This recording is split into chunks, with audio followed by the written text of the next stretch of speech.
Здравствуйте, дорогие друзья! Я рад вас приветствовать на моем канале. Сегодня в данном видео я тестирую совершенно новый способ выпекания радужных коржей. Способ рабочий, способ очень хороший, на мой взгляд. При выпекании коржей данным способом не остается никаких обрезков у этих коржей. Они абсолютно не пригорают ни снизу, ни с боков, как это бывает обычно с огромным количеством обрезков у радужных коржей. Все покажу и расскажу в данном видео. В качестве самого бисквита для данного эксперимента я буду брать самый обычный классический бисквит, чудо-бисквит без разрыхлителя, который готовится из самых простых ингредиентов. Итак, в DG миксера здесь 10 яиц среднего размера весом по 50 грамм без скорлупы. Добавляю туда 2 пакетика ванильного сахара, 325 грамм обычного сахара. И все это взбиваю примерно минуту.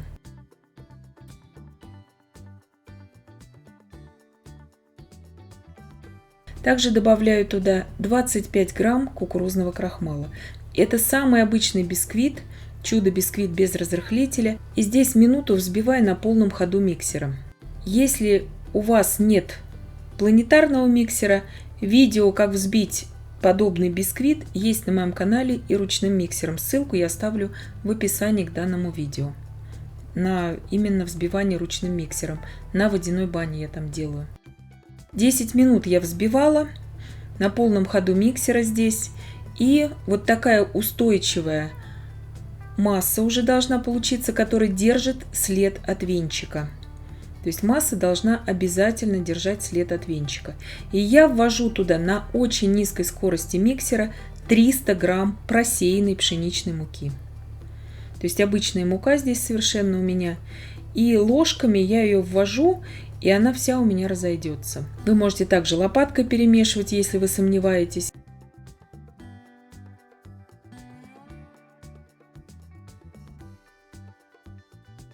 Я разделила тесто на 7 равных частей и начинаю окрашивать. Здесь у меня буквально капля розового красителя. Краситель у меня английский, я всегда их использую, от фирмы Rainbow Dust.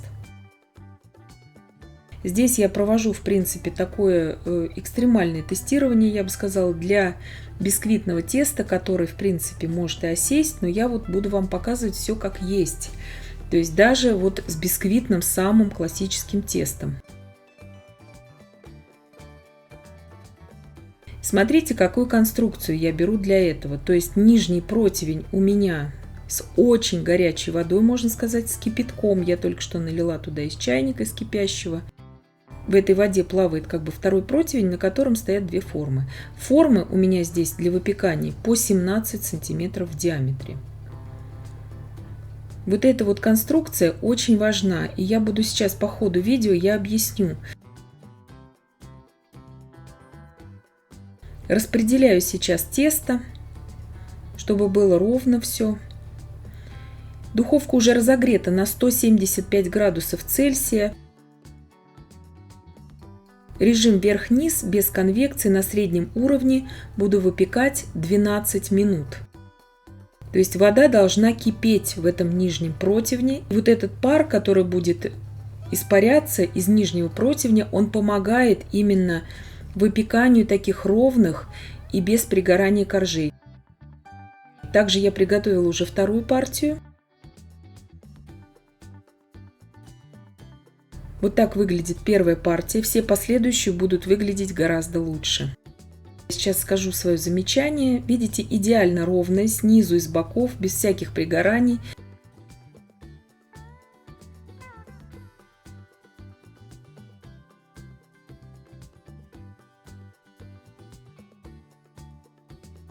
Сверху пленочку сейчас просто счищаю вот так вот ножом. И здесь, в принципе, особых обрезков нет. И смотрите, коржи эластичные, вкус классического бисквита без разрыхлителя. Очень вкусные, очень нежные. Такие коржи требуют обязательно пропитки. То же самое проделываю с розовым коржом. И сейчас приступаю уже к последующим.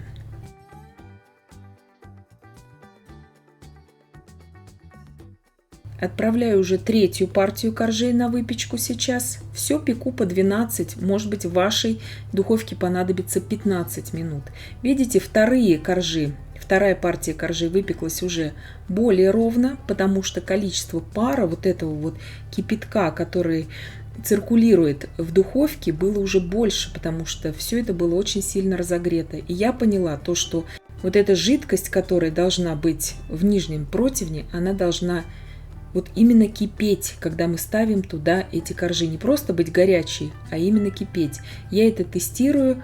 Первый раз я по такому принципу выпекаю и очень осталась довольна. Способ такого выпекания радужных коржей очень широко распространен в странах Азии. У них там, конечно же, есть своих приспособлений очень много приготовления различных десертов на пару. У нас таких приспособлений нет. Поэтому мы здесь выпекаем в нашей обычной духовке. Но это возможно. И смотрите, как хорошо уже выпеклись третьи коржи.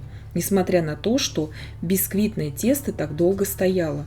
То есть духовка должна быть очень сильно не просто разогрета, а прогрета вот этим паром. И чем дальше, тем ровнее коржи. И оранжевый корж я 7-м выпеку. Я уж там не стала просто это снимать, чтобы не затягивать видео. Тоже идеально ровный. То есть это говорит о том, что я советую этот нижний противень, вот с кипящей водой, его заранее поставить туда, чтобы вода эта прокипела хотя бы 10 минут в духовке. А второй уже противень с тестом поставить уже в эту кипящую уже воду в нижнем противне. Надеюсь, что я понятно объяснила. И вот такие 7 замечательных коржей у меня получились. Идеально ровные, без обрезков. Здесь то, что я пленочки вот эти счистила у первых пары коржей. По неведению, так сказать, я специально для вас это тестировала. Но последующие коржи все получились очень ровные, ничего я даже не счищала. Обязательно в пищевой пленке храним. Вот такая высота у коржей. И я надеюсь, что видео было полезным и познавательным. Подписывайтесь на мой канал, ставьте лайки, пишите комментарии. Я всем желаю больших успехов и до встречи в новых видео.